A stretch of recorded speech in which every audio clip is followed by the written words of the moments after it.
Hello everyone, welcome to today's analysis of the Hindu. आज का headline है कि government pegs fiscal year 26 growth at 7.4 amid tariff concerns. Fiscal year 26 मतलब अब जो ख़त्म होने वाला है मार्च 31 2026 में, उसमें होगा। उसमें बोल रहे हैं कि 7.4% ग्रोथ रहेगा। इसको बोले थे कि 6.5 रहेगा, अब बोल रहे हैं कि 7.4 होगा। ये बस एस्टिमेट होता है, फिर रियल जो ग्रोथ आता है वो फिर बाद में पता चलता है। ये ग्राफ दिया हुआ है 2012-13 से कैसे ग्रोथ, ये 2020-21 में कोरोना के समय का है, -5.8, फिर बढ़ा। ये इतना इसलिए बढ़ गया है क्योंकि इसका लो बेस था। लो बेस इफेक्ट होता है जब आपका जो ग्रोथ आप जिससे कंपेयर करते हो लास्ट ईयर या लास्ट मंथ, वो अगर बहुत नीचे होता है तो करेंट मंथ में बहुत ज़्यादा ग्रोथ दिखाता है। तो उसके बाद बढ़ते घटते बढ़ते घटते अब प्रोजेक्ट किया है कि 7.4 होगा। तो देखते हैं कितना होता है। उसके बाद कुछ दिन पहले न्यूज़ आया था कि ये जो साहब हैं, ये जो जस्टिस हैं, इनके घर में ढेर सारा जला हुआ नोट मिला था, तो इनका रिमूवल का प्रोसीजर स्टार्ट हुआ था। तो ये कोर्ट गए हैं। तो supreme Court in disagreement with Justice Verma's claims on Lok Sabha speaker. अब ये क्या है केस हम लोग समझते हैं, लेकिन पहले हम लोग को देखना होगा कॉन्स्टिट्यूशन प्रोविजंस क्या क्या है इसमें। तो सबसे पहले तो ये देखिए कि जो जज को रिमूवल का प्रोसेस है वो आर्टिकल 124 का सेक्शन 4 में दिया हुआ है कि अ जज of the supreme court shell not be removed from his office except by an order of the president passed by an address by each house of parliament supported by a majority of total membership of that house and a majority of not less than two-thirds of the members of that house present and voting has been presented to the president in the same session for such removal on the ground of proven misbehavior or incapacity। इसमें 4 point आपको ध्यान में रखना है। पहला कि जो removal होगा वो प्रेसिडेंट करेंगे, कोई सीजेआई या काउंसिल ऑफ मिनिस्टर या एग्जीक्यूटिव या ये नहीं करेगा, राष्ट्रपति करेंगे उसका रिमूवल। दूसरा कि एक एड्रेस जाएगा house of the parliament, both house of the parliament से, और वो उसको कैसे पास करना है, तो उसको मोशन को पास करने के लिए मेजॉरिटी ऑफ टोटल मेंबरशिप होना चाहिए ऑफ दैट हाउस और majority of not less than 2/3 of the members of that house present and voting. कि ओवरऑल तो अगर फॉर एग्जांपल 100 मेंबर्स हैं तो 50 तो होना ही चाहिए, और उसमें से अगर फॉर एग्जांपल 90 अगर उसमें वोट कर रहे हैं तो उसका 2/3 मतलब 60, 50 नहीं, उसको 60 होना चाहिए, क्योंकि जो वोट कर रहे हैं वो उसका 2/3 चाहिए, तो 60 होगा। तो प्रेजेंट एंड वोटिंग भी ध्यान में रखना है। उसके बाद लिख रहा है कि वो जो भी मोशन होगा वो presented to the president in the same session for such removal. तो ये क्या है, सेम सेशन मतलब क्या है कि आपको पता होगा कि जो पार्लियामेंट होता है उसका मेनली 3 सेशन होता है। कॉन्स्टिट्यूशन में लिखा हुआ है कि साल में 2 सेशन होना चाहिए, 6 महीने का गैप पे होना चाहिए।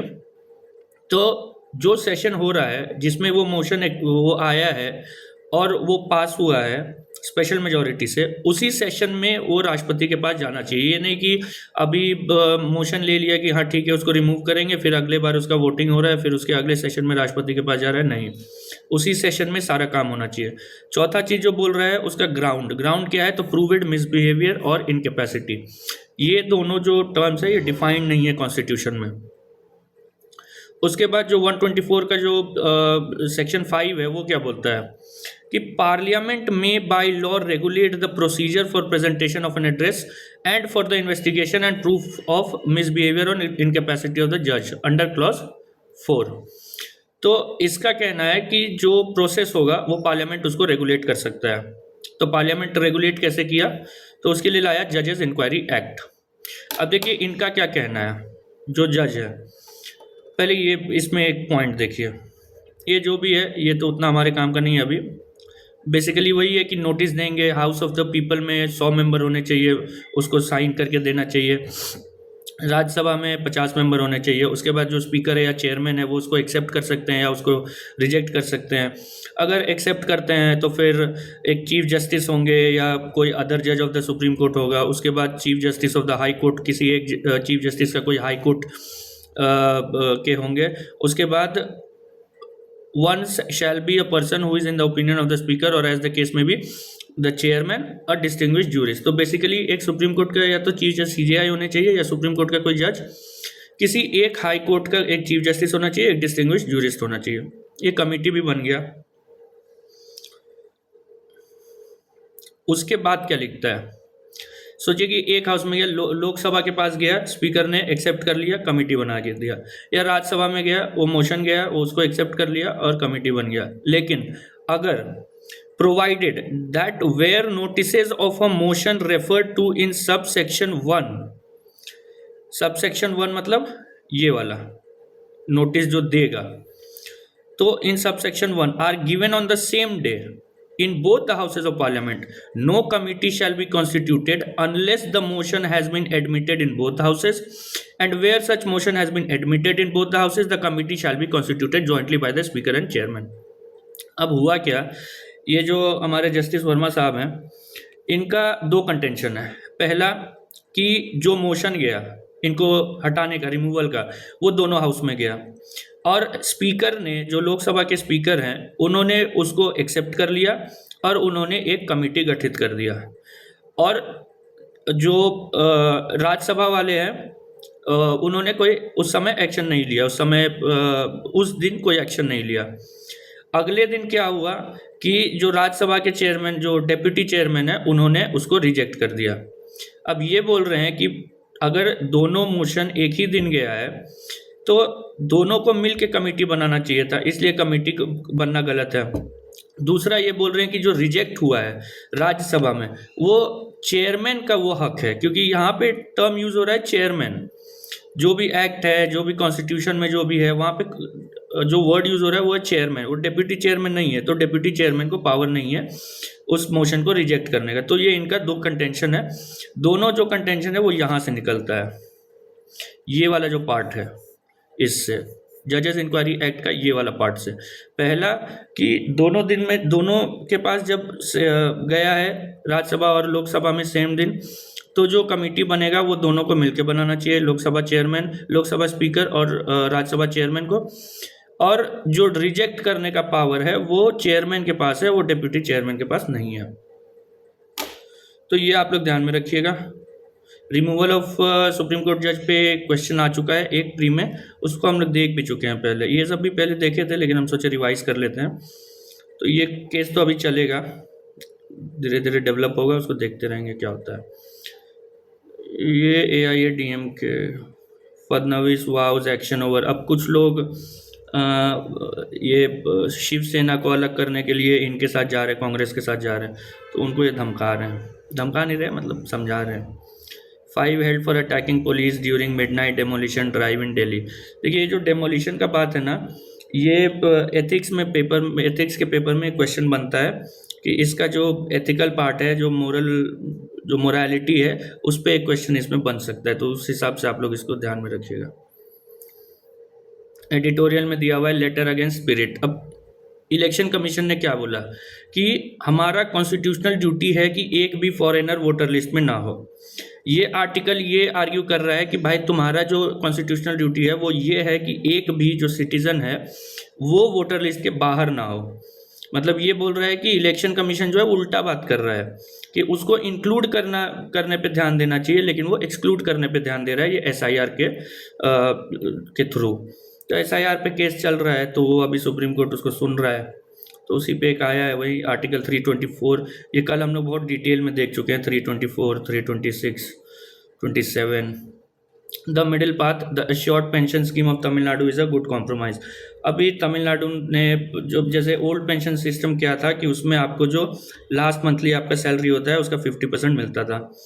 अब उसमें फिर एक हम लोग का आ गया नेशनल पेंशन स्कीम, उसमें फिर अलग हो गया कि आपको भी कंट्रीब्यूट करना पड़ेगा, फिर सरकार कंट्रीब्यूट करेगी, फिर उसको इन्वेस्ट किया जाएगा, फिर उस हिसाब से आपको दिया जाएगा। तो ये लोग लाए हैं जो स्टालिन का जो गवर्नमेंट है कि थोड़ा बहुत ओल्ड पेंशन सिस्टम का और कुछ नया। तो ये बेसिकली इसमें आर्गुमेंट है कि जो रेवेन्यू एक्सपेंडिचर है उस पर बहुत ज़्यादा वो होगा, प्रेशर पड़ेगा, कैपिटल एक्सपेंडिचर कम होगा, और जो डेट है स्टेट का वो लगभग 26% है ऑफ GSDP, उसको कम करने में मुश्किल होगा। बस इतना ही बात है। फिर net grid the search engine of digital authoritarianism, आपको नाम से ही पता चल रहा होगा कि ये जो आर्टिकल है वो नेट ग्रिड को थोड़ा क्रिटिक करके लिखा गया है। इसमें 3-4 पॉइंट है कि नेट ग्रिड का क्या क्या झंझट हो सकता है, अपना आप देख सकते हो। Fine tune this signal to sharpen India's AMR battle. AMR होता है एंटी माइक्रोबियल रेसिस्टेंस। उसमें मोदी जी जो लास्ट अभी मन की बात किए हैं उसमें AMR को मेंशन किए हैं। तो ये मैम जो भी हैं रम्या कन्नन, ये बोल रही हैं कि जो मोदी जी हैं उन्होंने अच्छी बात कही है और उसको हम लोगों को मतलब ध्यान देना चाहिए उस बात पे। AMR बेसिकली क्या है कि कोई भी आप जब एंटीबायोटिक्स लेते जाते हो जो ओवर यूज़ है या आप कैटल में यूज़ करते हो, उनको बड़ा करने में वो सब में पोल्ट्री उसमें यूज़ होता है, तो वो सब जो माइक्रोब्स हैं उसको रेजिस्टेंट बना देते हैं वो ड्रग्स के अगेंस्ट। तो आप वो ले रहे हैं ड्रग्स और वो भी जो माइक्रोब्स हैं वो उसको मतलब उसके खिलाफ एक तरह से इम्यून होते जा रहे हैं। तो उसके बाद जब आपको सच में वो बीमारी होगा, जब वो आपको अटैक करेंगे, तो आप उसको एंटीबायोटिक से ट्रीट नहीं कर पाएंगे। तो ये एक इसमें दिया हुआ है। यहाँ लिखा हुआ है कि यंग लीडरशिप इज की टू विकसित भारत। अब सब चीज़ विकसित भारत ही हो रहा है, तो स्किप कर दिए थे, इसको नहीं पढ़े थे। How every 100 spend by Indian house hold, ये एक थोड़ा ग्राफ दिया हुआ है ढेर सारा, ये वही है कैसे 100 रुपये कैसे खर्चा हो रहा है। ये वाला देखिए, India's progress on it's climate targets. देखिए इंडिया जो है, सबसे पहले आप समझिए कि पेरिस एग्रीमेंट हुआ, उसके भी पहले आया UNFCCC। UNFCCC में आया Kyoto protocol, Kyoto protocol fail हो गया। 2015 में आया पेरिस एग्रीमेंट। पेरिस एग्रीमेंट में आया कि हर जो कंट्री है वो अपना कंट्रीब्यूशन बताएगा कि हम अपना जो ग्लोबल एमिशन है क्लाइमेट ये ग्रीन हाउस गैस का, उसको इतना कम करेंगे। तो इंडिया ने भी कुछ टारगेट दिया। अब ये इंडिया अब बता रहा है कि लगभग हमारा टारगेट मीट हो गया है। टारगेट था 2030 तक का करने का, अब बोल रहा है लगभग हो गया है। तो इसको हर एक टारगेट को एकदम उसको बाल खुरेद खुरेद के उसमें बताया है कि भाई देखो तुम्हारा जो टारगेट है वो बस पेपर पे सही है और असल में पूरा नहीं हुआ है। तो इसको आप पढ़ सकते हो, लेकिन जो आपको सही में जानना चाहिए वो इधर है। पहला कि NDC क्या होता है, तो नेशनली डिटरमिन्ड कंट्रीब्यूशन। ये क्या होता है, each country's national plan to reduce green house gas emissions and adapt to climate change impacts. ये सबमिट होता है पेरिस एग्रीमेंट के आर्टिकल 4 पैरा 2 के अंडर। ये क्यों बता रहे हैं, क्योंकि UPSC आर्टिकल 6 पे पूछ चुका है। तो आप लोग ये याद रखिएगा कि आर्टिकल 4 पैरा 2 जो है वो NDC से रिलेटेड है। अब ये क्यों आया, due to failure of Kyoto protocol to achieve its target. Kyoto protocol ने क्या किया था कि कंट्रीज को 2 पार्ट में बांट दिया, एक डेवलप्ड कंट्रीज और एक डेवलपिंग कंट्रीज। डेवलप्ड कंट्रीज को बोल दिया कि भाई ये तुम्हारा लीगल टारगेट है, इतना तुमको कम करना ही करना है। तो कोई उसमें कर ही नहीं पाया, किसी को मन नहीं किया या जो भी कारण था उन्होंने नहीं किया, और अल्टीमेटली जो क्योटो प्रोटोकॉल था वो फेल हो गया। तो वो थोड़ा उसको बोलते हैं कि टॉप डाउन अप्रोच था। तो फिर ये लोग फिर से एग्रीमेंट किए, पेरिस एग्रीमेंट। इसमें बोले कि इसमें कुछ नया करते हैं, आप लोग खुद बताओ कि आप लोग कितना टारगेट करोगे। तो उसमें बोलते हैं कि NDCs are voluntary and follow a bottom up approach. तो अब इंडिया भी अपना NDC दिया। इंडिया पहला NDC दिया अपना 2015 में, और उसको फिर अपडेट किया 2022 में। तो ये जो है 8, ये इंडिया का NDC है, इसको आप ध्यान में रखिएगा। इस पे क्वेश्चन आ चुका है, फिर से भी आ सकता है। इसमें देखिए क्या है, सबसे पहला है ये लाइफ स्टाइल फॉर एनवायरनमेंट। ये नया एक मोदी जी टर्म लाए हैं, लाइफ स्टाइल फॉर एनवायरनमेंट। इसको ये जहाँ पे अपडेटेड, ये UNFCCC के साइट का ये है, स्क्रीनशॉट है। अपडेटेड जो है वो अपडेटेड मतलब कि 2015 में जो NDC था उससे चेंज किया हुआ है, उसको अपडेट किया हुआ है। तो ये पहला है लाइफ। उसके बाद है climate friendly and a cleaner path that one followed इधर टू, जो भी है ये सब।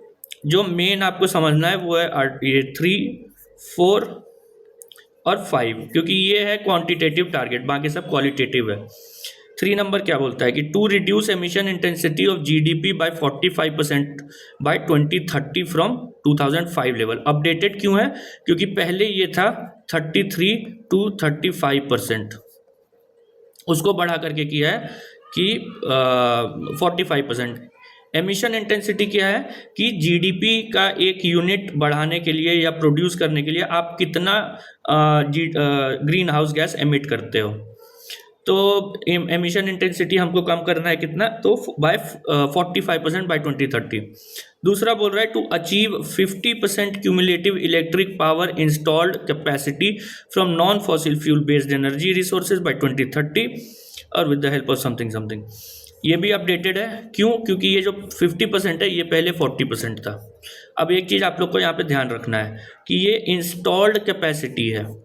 इंस्टॉल्ड कैपेसिटी मतलब फॉर एग्जांपल कि आपको 100 चीज़ों का ज़रूरत है, आपको 50, आप 100 चीज़ प्रोड्यूस कर सकते हो, लेकिन अभी आपको चाहिए केवल 40 चीज़ या 50 चीज़, तो आपका इंस्टॉल्ड कैपेसिटी 100 है, लेकिन असल में आप प्रोड्यूस केवल 50 कर रहे हो।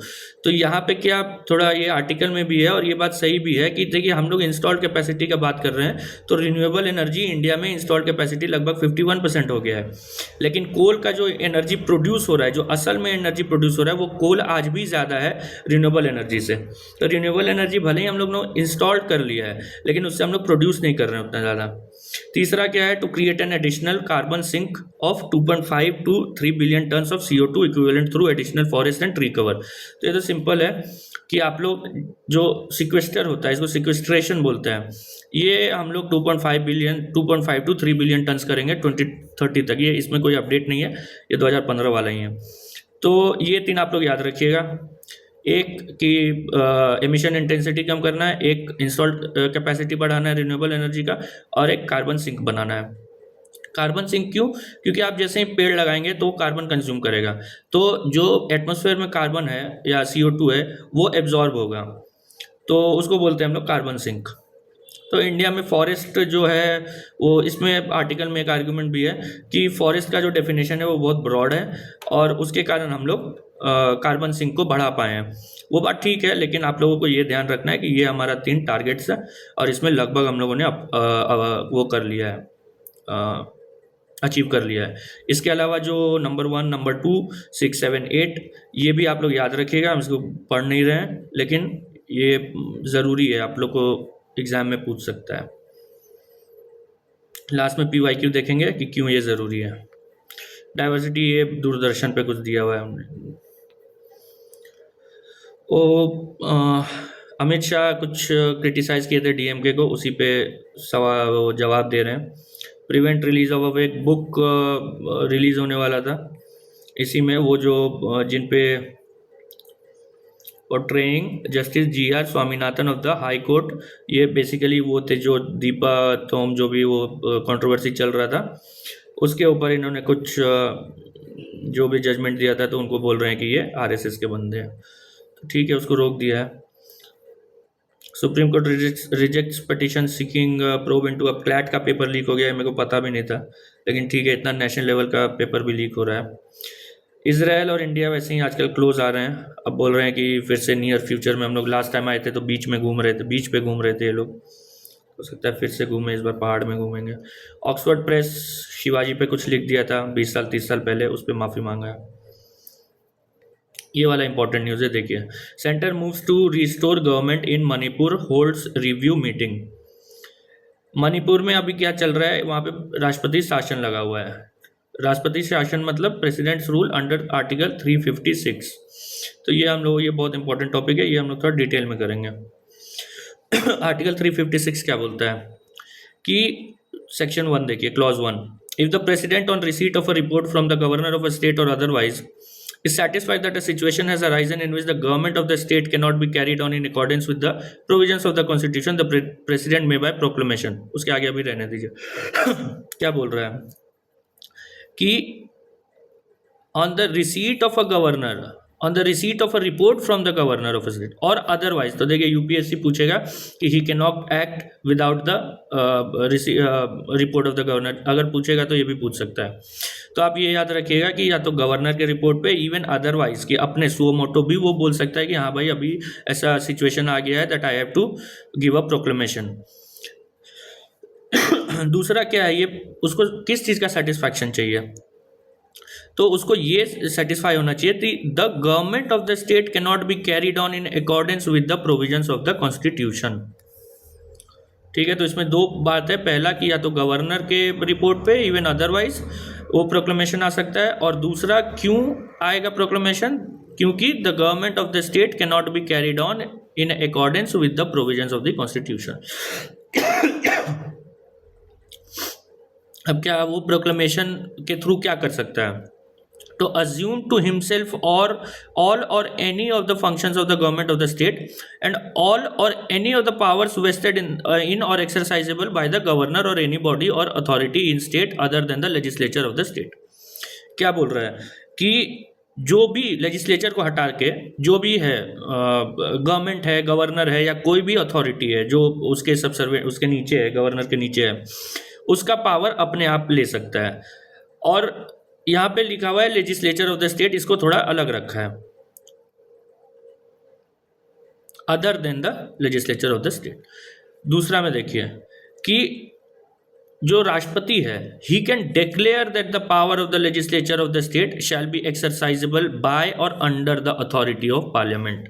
तो पहला जो ये है सब क्लॉज है, वो क्या बोल रहा है कि भाई जो राष्ट्रपति है वो प्रोक्लेमेशन के थ्रू ये बोल सकते हैं कि जो भी अथॉरिटी है including the government of the state, the governor और any authority in the state, वो उसका पावर अपने आप को एज्यूम कर सकते हैं, except the power of the legislature of the state. लेकिन वो ये बोल सकते हैं कि the powers of the legislature of the state can be exercised by parliament और अंडर इट्स अथॉरिटी।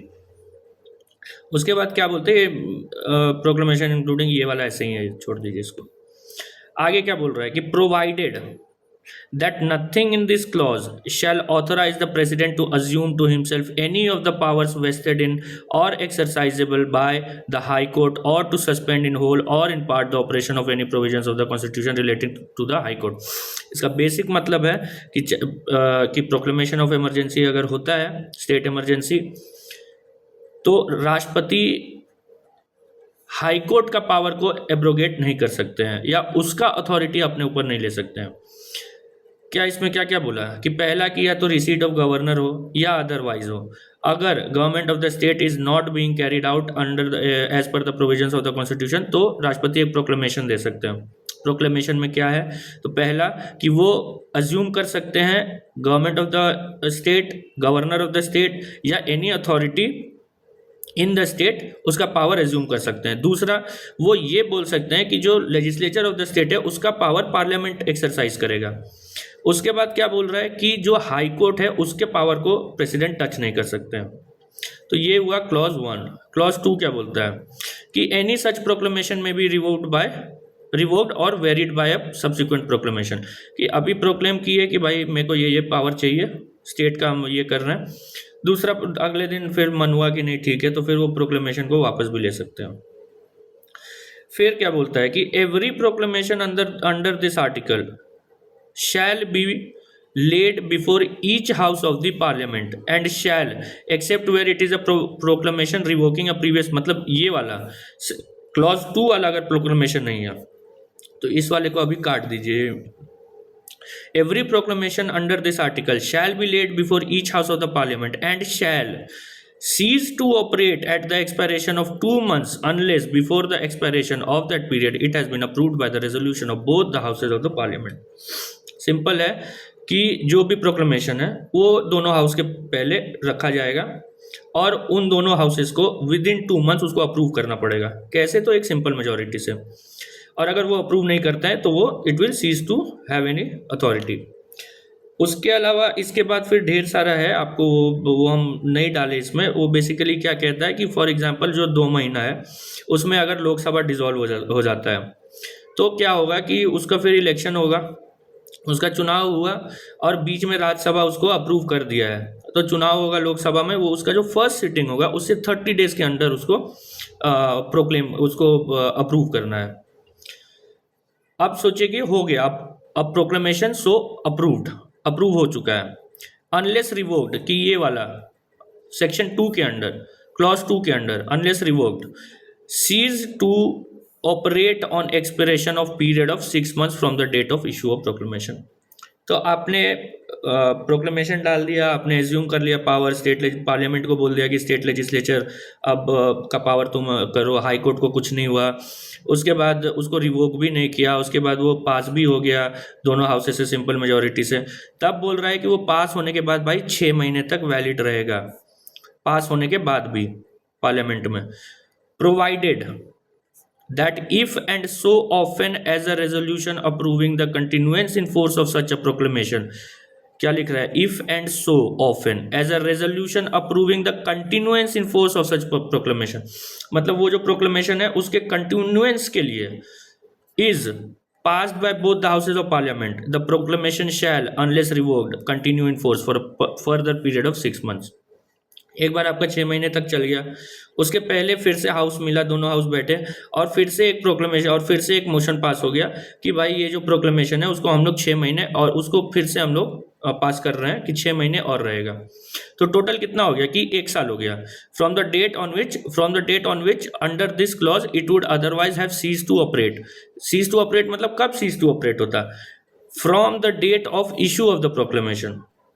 तो आज प्रोक्लेम हुआ, आज से 6 महीने तक वो फिर पास हो गया, फिर 6 महीने में उसको वो ख़त्म होना था, लेकिन 6 महीने के पहले उसको फिर से वो कर दिया, प्रोक्लेम कर दिया, तो वो कब तक रहेगा, जब तक वो 6 महीने से फिर 6 महीने, मतलब आज से 6 महीना फिर 6 महीना, मतलब आज से 1 साल बाद तक वो फिर ख़त्म हो जाएगा।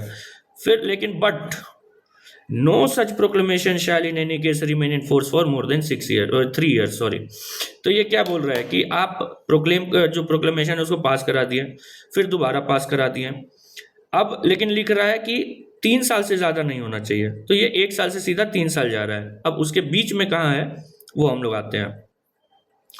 ये देखिए number 5, not with standing anything content in clause 4, a resolution which is with respect to continuation of force of a proclamation approved under clause 3 for any period beyond the expiration of 1 year। अब देखिए क्या है कि clause 4 भूल जाइए, मतलब ये वाला जो है कि 6 महीने और फिर 6 महीने और लास्ट में जो टर्म दिया है 3 साल, मेनली इसको भूलना है।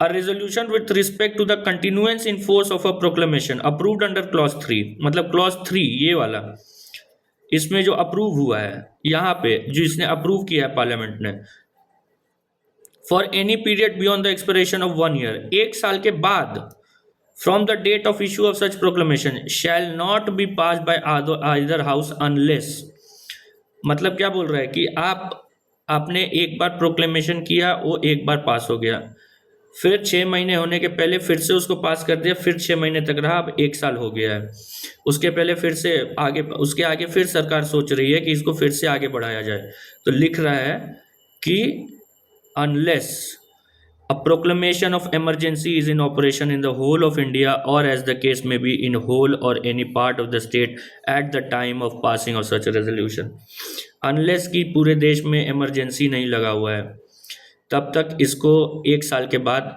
उसको अप्रूव नहीं किया जा सकता। फिर ध्यान रखिएगा कि यहाँ एंड है और नहीं है, एंड पहला कि या तो नेशनल इमरजेंसी हो, और दूसरा कि election commission certifies that continuance in force of the proclamation approved under clause 3 during the period specified under such a resolution is necessary on account of, इतना भूल जाइए क्या कॉम्प्लिकेटेड इंग्लिश है, on account of difficulties in holding elections to the legislative assembly of the state concerned। पहला तो कि भाई वहाँ पे नेशनल इमरजेंसी लगाओ, दूसरा कि स्टेट की इलेक्शन कमीशन वो दे कि उस स्टेट में अभी चुनाव करवाना वो नहीं है, पॉसिबल नहीं है, तभी वो बियॉन्ड 1 year हो सकता है। तो अभी फिर से इसको एक रिकैप करते हैं छोटा सा। क्या है कि राष्ट्रपति को अगर लगे या गवर्नर उनको कोई रिपोर्ट दे या इवन अदरवाइज अगर उनको लगे कि स्टेट में जो मशीनरी है, जो सिस्टम है तो कॉन्स्टिट्यूशन के हिसाब से नहीं चल रहा है, तो वो क्या करेंगे, एक प्रोक्लेमेशन देंगे। प्रोक्लेमेशन क्या देंगे कि उसमें वो अज्यूम करेंगे गवर्नमेंट ऑफ द स्टेट का power, governor of the state का पावर और any authority in the state उसका पावर। उसके बाद क्या है कि लेजिस्लेचर का पावर नहीं करेंगे। लेजिस्लेचर से रिलेटेड क्या है कि जो राष्ट्रपति होगा वो बोलेंगे कि जो पार्लियामेंट है वो एक्सरसाइज करेगा स्टेट लेजिस्लेचर का पावर। तीसरा वो क्या बोल रहे हैं कि जो provided that nothing in this clause shall authorise the president, कि हाई कोर्ट का जो पावर है उसको वो कुछ टच नहीं कर सकते हैं।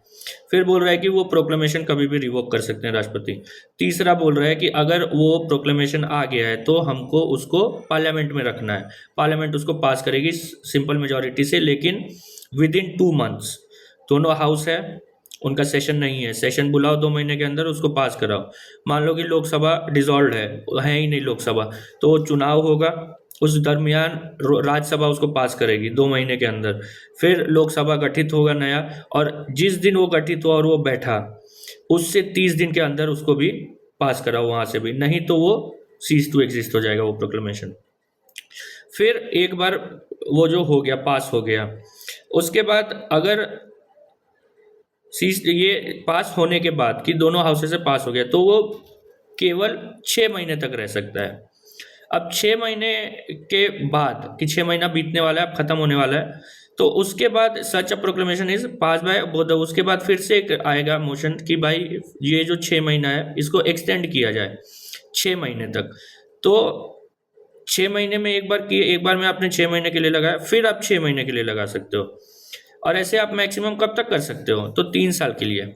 लेकिन आगे क्या बोलता है कि ऊपर जो लिखा है उसको भूल जाओ, 3 साल को जो लिख रहे हैं वो लिखा है कि 1 साल के बियॉन्ड, मतलब आपने एक बार प्रोक्लेमेशन किया, फिर आपने पास करा दिया, फिर आपने प्रोक्लेमेशन को फिर से पास कराया, उसके बाद लेकिन 1 साल होने के बाद अगर आपको उसको कंटिन्यू करना है, तो आपको पहला कि इमरजेंसी हो पूरे देश में या any part of the country, और दूसरा कि चुनाव आयोग ये बताए कि भाई वहाँ पे जो चुनाव है वो करवाना पॉसिबल नहीं है। तो ये हो गया कि इमरजेंसी कब, स्टेट इमरजेंसी कब लगेगा, कैसे लगेगा, पास कैसे होगा, कितने दिनों के लिए लग सकता है। अब आइए आर्टिकल 357 में कि when where by a proclamation issued under clause 1 क्या हो गया, ये वाला clause 1 अंडर आर्टिकल 356। तो बोल रहा है कि 356 से क्लॉज 1 के अंडर अगर कोई प्रोक्लेमेशन है, has been declared that the power of the legislature of the state shall be exercisable by or under the authority of parliament, it shall be competent। उसमें क्या लिखा हुआ है कि जो स्टेट लेजिस्लेचर होगा उसका जो पावर है वो पार्लियामेंट, मतलब राष्ट्रपति बोल सकते हैं, वो पार्लियामेंट वो एक्सरसाइज करेगा या उसके अथॉरिटी के अंडर एक्सरसाइज होगा। तो बोल रहा है कि अगर ऐसा होता है तो it shall be competent for the parliament to confer on the president the power of the legislature of the state to make laws and to authorize the president to delegate subject to such conditions as he may think fit to impose the power so conferred to any other authority to be specified by him in that behalf। देखिए क्या इसको पूरा घुमा दिया।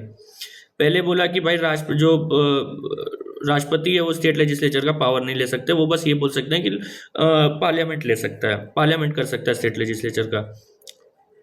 अब ये बोल रहा है कि पार्लियामेंट के पास ये पावर है कि वो राष्ट्रपति को डेलीगेट कर सकता है वो स्टेट लेजिस्लेचर का पावर, या ऐसे इंसान को डेलीगेट कर सकता है जो राष्ट्रपति को लगता है कि भाई इसको दे सकते हैं पावर। तो पहले वो बोला 356 में कि राष्ट्रपति स्टेट लेजिस्लेचर का पावर नहीं ले सकते। 357 बोल रहा है कि पार्लियामेंट ये बोल सकता है कि हम राष्ट्रपति को दे रहे हैं ये पावर, और या फिर ऐसे इंसान को दे रहे हैं जिसको राष्ट्रपति को ठीक लगता है। फिर एनी लॉ में अब हो गया कि ठीक है, या तो स्टेट लेजिस्लेचर का काम पार्लियामेंट खुद कर रही है, या राष्ट्रपति को दे दिया है, या किसी और को दे दिया है। Any law made in that exercise of the power of the legislature of the state of parliament or president or any other authority refer to which parliament or the president or the यहाँ से यहाँ तक जो है ना इसको काट दीजिए, बिना मतलब का कॉम्प्लिकेटेड है। any law made in the exercise of power of the state legislature have been competent to make after proclamation has ceased to operate, मतलब any law made कब मेड कि लेजिस्लेचर ऑफ द स्टेट या तो parliament या राष्ट्रपति या उसका कोई जिसको वो डेलीगेट किए हैं, तो वैसा अगर कोई लॉ बनता है तो after the proclamation has cease to operate continue in force until altered और रिपील्ड और amended by a competent legislature और अदर अथॉरिटी। मतलब अगर पार्लियामेंट के पास ये चला गया कि भाई तुम स्टेट लेजिस्लेचर का चलो पावर करो, स्टेट लेजिस्लेचर ने या तो राष्ट्रपति को दे दिया वो पावर, या खुद कर रहा है, या किसी और को दे दिया राष्ट्रपति के कहने पे या जो भी, तब वो बोल रहा है और लॉ बन गया, अब कोई लॉ बन गया। उसके बाद फिर कभी तो वो 3 साल का मैक्सिमम टाइम दिया हुआ है, तो उसके बाद जो लेजिस्लेचर आएगा वो अगर चाहे तो उसको अमेंड कर सकता है, उसको रिपील कर सकता है, उसको ऑल्टर कर सकता है, और अगर नहीं करता है तो वो चलता रहेगा, वो उस लॉ को कोई दिक्कत नहीं होगा, अनलेस कि कोई स्टेट लेजिस्लेचर जो बनेगा वो ऑल्टर करे, रिपील करे या अमेंड करे। अब आइए 365 में। 365 क्या होता है? Effect of failure to comply with और to give effect directions given by the union. क्या होता है कि where any state has failed to comply with और to give effect to any direction given in the exercise of the, ये ध्यान रखिए, exercise of the executive power of the union under the provisions of the constitution, it shall be lawful for president to hold that a situation has arisen in which the government of the state cannot be carried on in accordance with the provisions of the constitution। इसको ध्यान रखिए। अब यहाँ पे आइए article, ये clause 1 में ये क्या बोल रहा है कि राष्ट्रपति प्रोक्लेमेशन कब देंगे? The government of the state cannot be carried on in accordance with the provisions of the constitution। लेकिन ये उनको लगेगा कब? तो आर्टिकल 365 ये बोलता है कि अगर यूनियन कोई एग्जीक्यूटिव डायरेक्टिव देता है स्टेट को और वो उसको कंप्लाई नहीं करता है, तब राष्ट्रपति ये मान सकते हैं कि it shall be lawful for the president to hold that a situation has arisen in which the government of the state cannot be carried on in accordance with the provisions of the constitution। मतलब 365 एक कारण देता है specific constitution में कि हाँ अगर ऐसा होगा तब तो वो माना ही जाएगा कि भाई अकॉर्डिंग टू कि स्टेट का जो गवर्नमेंट है वो कॉन्स्टिट्यूशन के तहत नहीं चल रहा है। तो आर्टिकल 365 ये एक कारण दे रहा है जब 356 लग सकता है, लेकिन ये यही एकलौता कारण नहीं है, इसके अलावा भी कोई कारण हो सकता है। तो आई होप कि इतना आपको क्लियर हो, क्योंकि थोड़ा कॉम्प्लिकेटेड लगा। पहला क्या था कि आप गवर्नर या अदरवाइज आप एक प्रोक्लेमेशन दे सकते हैं। प्रोक्लेमेशन जो होगा वो बोलेगा कि राष्ट्रपति किसी भी अथॉरिटी का स्टेट में जो पावर है वो एज्यूम कर सकते हैं एक्सेप्ट स्टेट लेजिस्लेचर, लेकिन वो ये बोल सकते हैं कि जो स्टेट लेजिस्लेचर का पावर होगा वो पार्लियामेंट एक्सरसाइज करेगा। फिर उसके बाद वो जो हाई कोर्ट होगा उसका पावर को एज्यूम नहीं कर सकता है। उसके बाद है कि उसको कभी भी रिवोक किया जा सकता है। उसके बाद है कि उसको 2 महीने के अंदर उसको पास कराना है पार्लियामेंट में, और वो जो पास हो जाएगा तो वो 6 महीने के लिए काम करेगा। 6 महीने के पहले अगर उसको फिर से पास करा दिया गया सिंपल मेजॉरिटी तो वो 6 महीने और रहेगा, लेकिन 1 साल होने के बाद अगर उसको कंटिन्यू करना है तो या तो देश में इमरजेंसी लगा हुआ हो, नेशनल इमरजेंसी अंडर आर्टिकल 352, या इलेक्शन और नॉट या एंड द इलेक्शन कमीशन ये सर्टिफाई करता है कि वहाँ पे चुनाव नहीं हो सकता है। 357 बोलता है कि जो पार्लियामेंट को जो राष्ट्रपति ने बोला है कि तुम एक्सरसाइज करो स्टेट लेजिस्लेचर का पावर, अब ये लिख रहा है कि स्टेट लेजिस्लेचर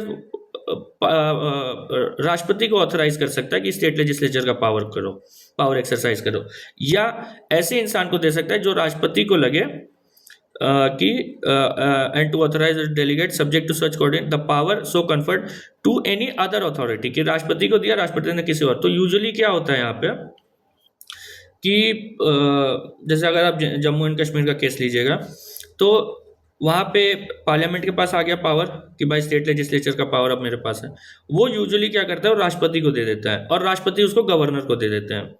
तो यूजुअली वो गवर्नर चीफ सेक्रेटरी या जो भी हाई रैंकिंग ऑफिशियल्स होते हैं उनके साथ वो गवर्नमेंट को चलाते हैं। तो इसका वही है। और उसके बाद फिर बोल रहे हैं कि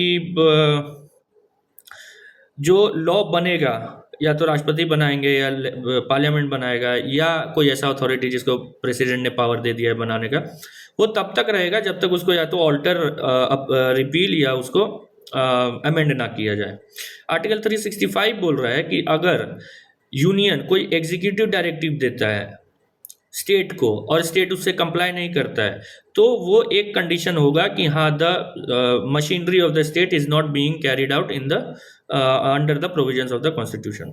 अब इसमें एक लैंडमार्क जजमेंट है SR बोमई का यहाँ पे क्या हुआ, कर्नाटका के सीएम थे एसआर बोमई, इन्होंने इनका सरकार गिर गया, मतलब बेसिकली इनका मेजोरिटी खत्म हो गया कुछ डिफेक्शन के कारण। तो इन्होंने गवर्नर को बोला कि भाई हमको फ्लोर ऑफ द हाउस में अपना मेजोरिटी प्रूव करने का टाइम दो, तो उसने मना कर दिया। ये चले गए सुप्रीम कोर्ट। सुप्रीम कोर्ट में केस चला। उस समय और भी मैटर था, उसमें सेकुलरिज्म का भी मैटर था अलग अलग स्टेट्स को लेके, उसमें हम लोग नहीं जाएंगे, उसमें हम लोग बस प्रेसिडेंट्स रूल में रहेंगे। उसमें क्या क्या बोला सुप्रीम कोर्ट कि judicial review of proclamation of president's rule is possible.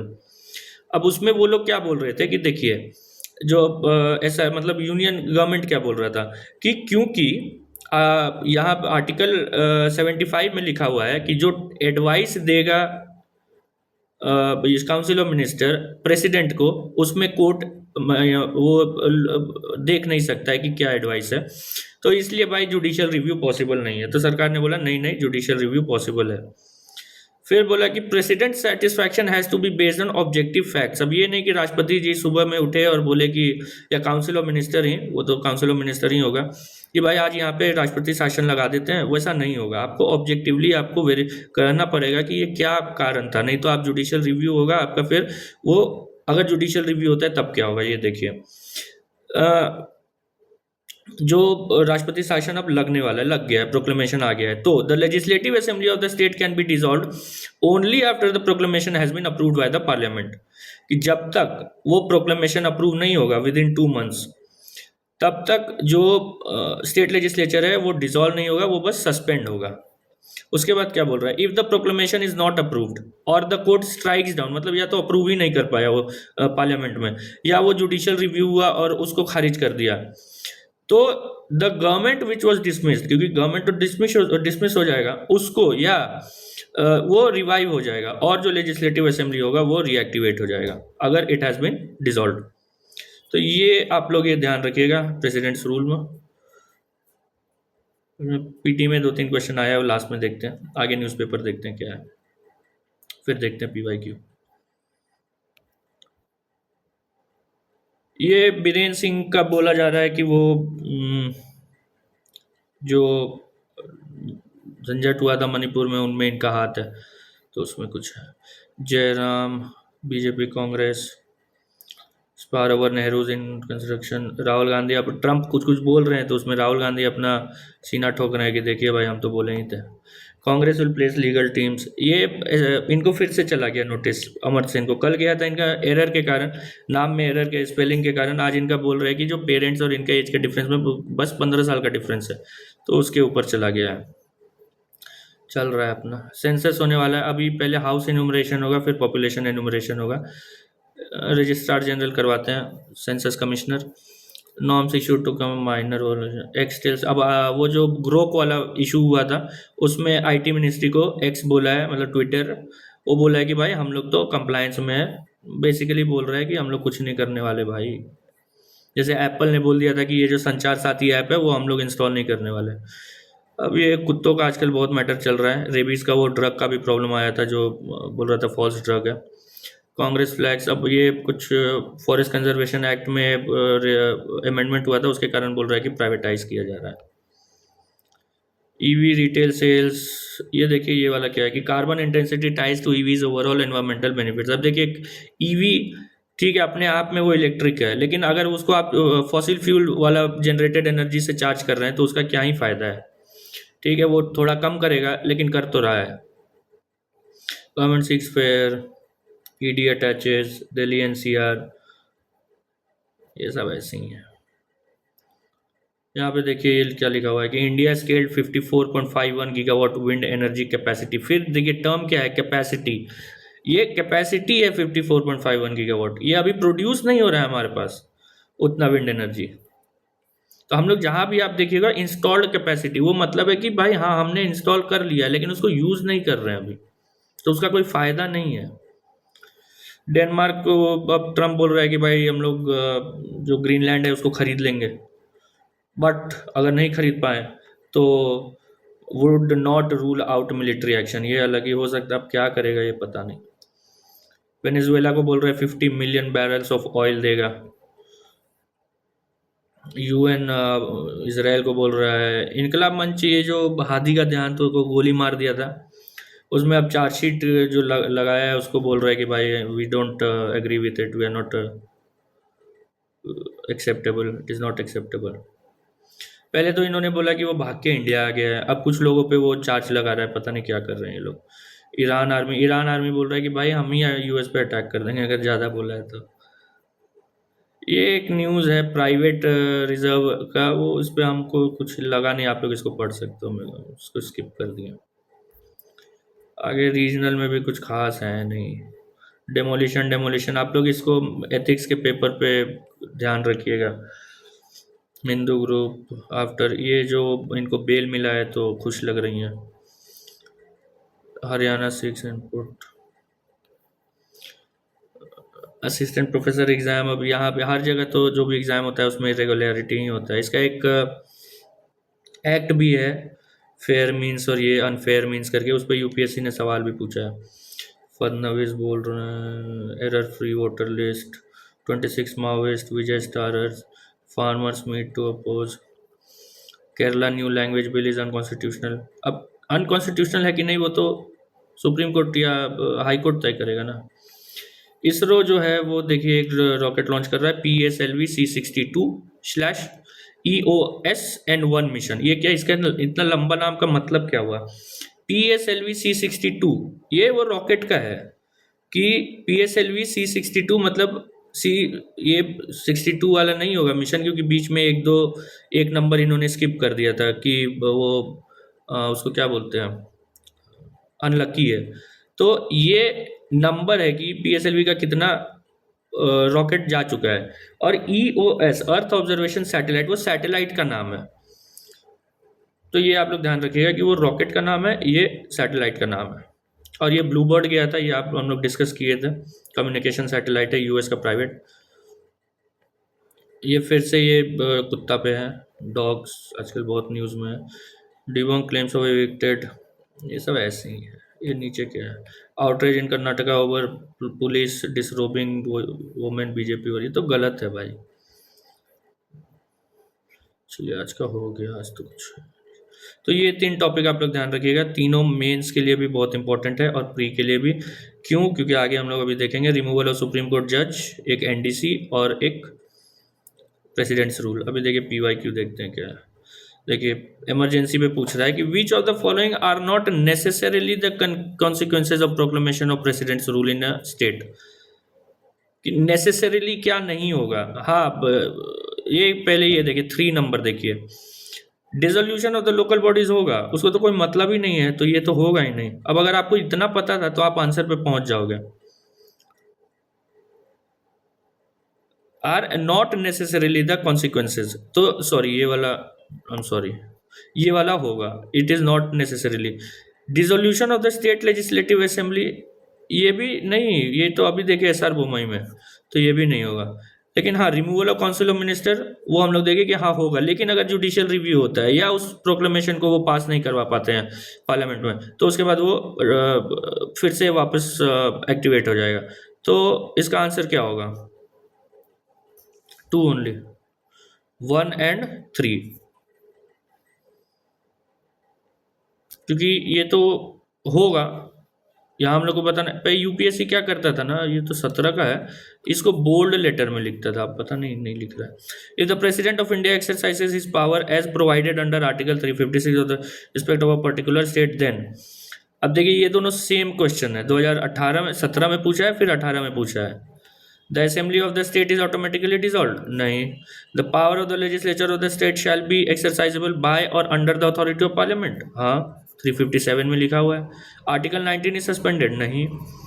The president can make laws relating to the state, हाँ ये सही है, लेकिन कब? जब पार्लियामेंट उसको डेलीगेट करेगा, तो ये भी नहीं होगा, इसका आंसर होगा बी। फिर UNFCCC, अभी हम लोग देखे पेरिस एग्रीमेंट देखे, तो उसमें देखिए पेरिस एग्रीमेंट पे एक सवाल है, meeting in Paris, which of the following statement is correct? The agreement was signed by all members countries of the UN and it will go into effect. The agreement aims to limit the greenhouse gas emissions so that the rise in average global 2 degrees Celsius 1.5. Developed countries acknowledge their historical responsibility in global warming, अभी यहाँ पे देखिए आप लोग बोलते हैं extreme terms पे नहीं जाना, लेकिन यहाँ पे देखिए ये लिखा हुआ है 1000 बिलियन। 1000 बिलियन मतलब क्या हो गया, 1 ट्रिलियन। अभी ये असल में जो टारगेट था वो था 100 बिलियन का। तो अगर ये आपको पता होगा तो ये वाला गलत है। अगर 3 को एलिमिनेट करिएगा तो आंसर आ जाएगा 2। ये वाला भी गलत है, यूएन वाला।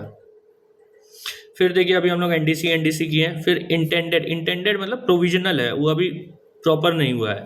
लेकिन पूछा कि INDC is sometimes seen in news in the context of pledges made by European countries, plan of action outline to combat climate change. उसके बाद क्या है, AIIB के ऊपर है और उसके बाद SDG के ऊपर है, तो ये तो बी होगा इसका आंसर।